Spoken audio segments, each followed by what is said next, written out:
My name is Elijah Milner, and I grow plants. My interest in horticulture first began when I was living in California.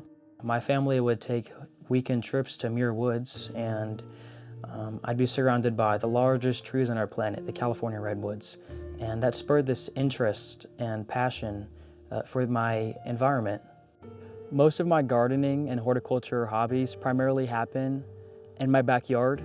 I also have some gardens in my front yard and my neighbor's yard, at my high school, and at my place of employment. I also grow native trees and flowers from seed. Every spring and fall, I like to go out and collect the seeds that they drop. But I only collect certain species of trees. A lot of people want to grow trees, but they don't realize that some trees might not be as beneficial for wildlife, or they might even be invasive and not beneficial at all. For instance, the Bradford pear tree, that's an example of an invasive tree people like because it's beautiful, but it takes over environments and destroys natural ecosystems. So specifically for me, I will try to only grow oak trees. Those are the most beneficial for wildlife, and honey locust as well. For containers for my trees that I have, I try to recycle as much as I can and save me money as well because containers can get quite expensive. So at my place of employment, a lot of dressing containers and juice containers, which are plastic, go right into the trash can. So I began collecting them, cleaning them out, cutting the tops off, and poking holes in the bottom to make makeshift pots. And that's worked out well for me.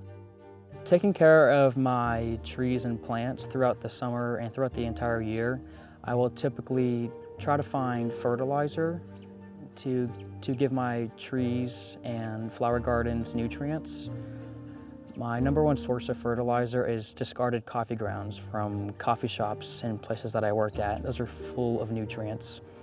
I can place those for my trees and for my flowers as well. But typically, most of the work is just watering and make sure my trees and flowers don't dry up.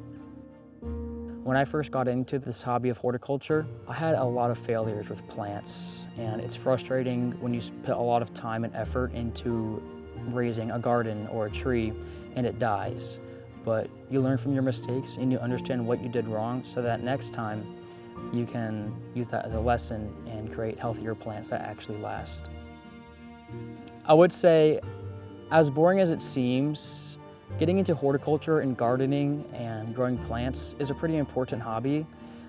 It's not even just a hobby, but really it's looking out for your environment and taking care of our planet. If we neglect wildlife and pollinators, then we're going to see decreases in agricultural yields or water quality. We live with the planet and we all live in an ecosystem. Humans tend to separate themselves from nature, and that only harms humans in the end. So it's important to be connected with your environment and things like trees and flowers and plants, and understand how we can make a difference to benefit our environment, which then benefits us.